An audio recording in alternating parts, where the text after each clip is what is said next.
Добро дојдовте во уште една епизода на Overtime with TJ. Да видиме што интересно ќе следиме овој викенд. Чекај, пред да видиме што ќе следиме овој викенд, не заборавајте да притиснете subscribe на YouTube каналот BMG Network. И прво сепак додиме со Фантази Премиер Лига. Значи, Фантази Лига на шампиони. Дечки, минатото коло не бев многу добар, а пак напредував на лигата која што организираме заедно со Спортски, имав 60 бодови, меѓутоа просекот бил 53 бода, што значи дека и не сум бил толку лош, ајде да речеме. Оваа недела останувам со истиот тим. Мислев дека е добра варијанта да искористам некој wild card или free hits, поема немам што. Меѓутоа сепак се решив тоа да го направам веројатно наредниот викенд, затоа што тогаш има многу екипи кои што нема да играат над превари и веројатно ќе останам без први 11. Тоа ви го предлагам и на вас. Во меѓувреме, значи, како што кажав, останувам со истиот тим, можно е пред почетокот на надпреварите да направам некој трансфер. Тоест, мислам на замена, substitution и така натаму. Може би Енцо ќе влезе во првиот тим, меѓутоа не знам, не сум сигурен, ќе видиме. Ќе бидете информирани на социјалните мрежи, на Инстаграм или на Фејсбук со некое кратко рилче или можеби само стори. Во меѓувреме на лигата на Спортски, значи, напредував од 43-то на 41-во место, на почетокот нема големи промени. Меѓутоа, добро што напредувам, ајде, може ќе завршам во топ 5 на крајот. Што е интересно, може да очекуваме овој викенд на Фантази Премиер Лига, односно ќе дадам само неколку предлози кои што мислам дека може да поминат добро оваа недела. Прво, Кристал Палас. Е идеален избор за оние кои ќе играат free hits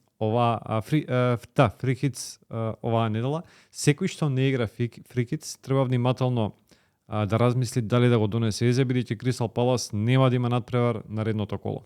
Иначе Кристал Палас сега игра со Ипсвич неделава, треба да тепа и Езе би требало реално да биде еден од најдобрите на теренот. Одиме понатаму. Втор предлог од Ливерпул. Одбрана. Се знае, Вирджил ван Дик, 6,4 милиони фунти. Ливерпул игра со Саутгемптон викендов и нема да имаат проблем да победат.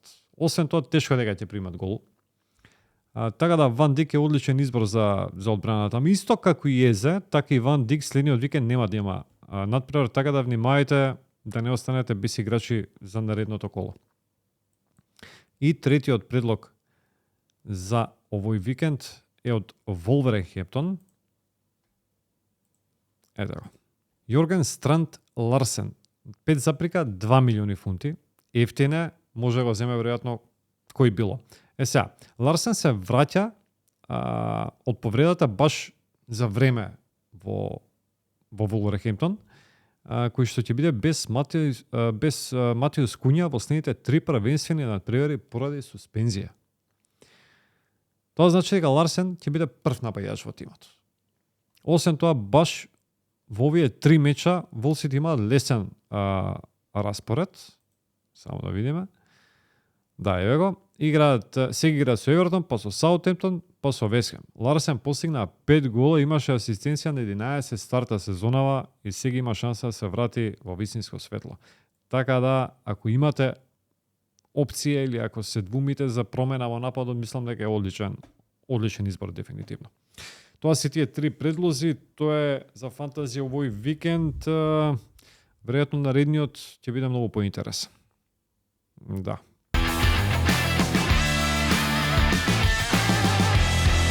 Вака, ќе се задржиме викендов на 2 надпревари. Еден од Премиер Лига и еден од Серија А. И преводиме со Премиер Лига. Дербито е во недела. Ако може да се нарече дерби, затоа што игра Манчестер Юнајтед. Шала на страна, ќе биде јако. Манчестер Юнајтед Арсенал. Дерби, да, ама само поради минјата на екипите, поради ништо друго. Зошто? Види табела. Арсенал втор, Манчестер 14. Разлика во бодови 21 бод. Значи, Арсенал се бори за титула. Добро, разликата со Ливерпул е огромна. Нереално е да се очекува дека се борат за титула, дека ќе дојдат до титула, ама ајде да речеме се борат за пласма во Лига на шампиони. Манчестер не се бори за ништо. Шанса за титула и за излез во Европа следна сезона им е само титула во Лигата на Европа. Ама и до тоа тешко. Но, сега имаат две предности. Прво, играат на домашен терен. И второ, Арсенал мака мачи со повреди. Втора недела пред играат без речиси ниту еден нападјач. Кога Мерино игра напад, тогаш све е јасно. Ама тоа барем во Лигата на шампиони не им беше проблем. Со Мерино, Тросард и Нванери, вајда добро го кажав, го тепаа ПСВ со 1-7. Што значи дека овие повреди можеби нема да бидат некоја голема предност за Манчестер Юнайтед. А да, Юнайтед неделава испадна и од ФА купот, од Фулам. Вајда ќе тепа Арсенал и ќе има голови. Гол.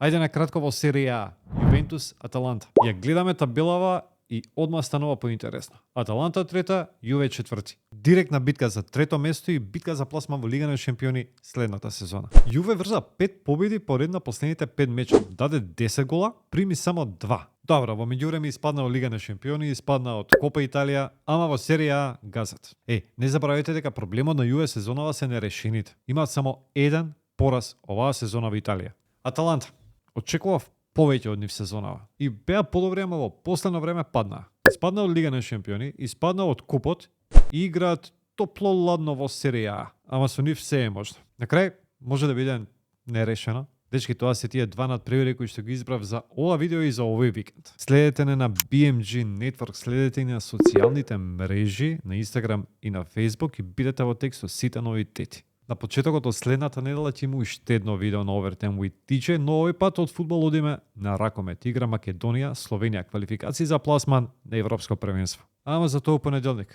Сега имајте убав викенд. Чао!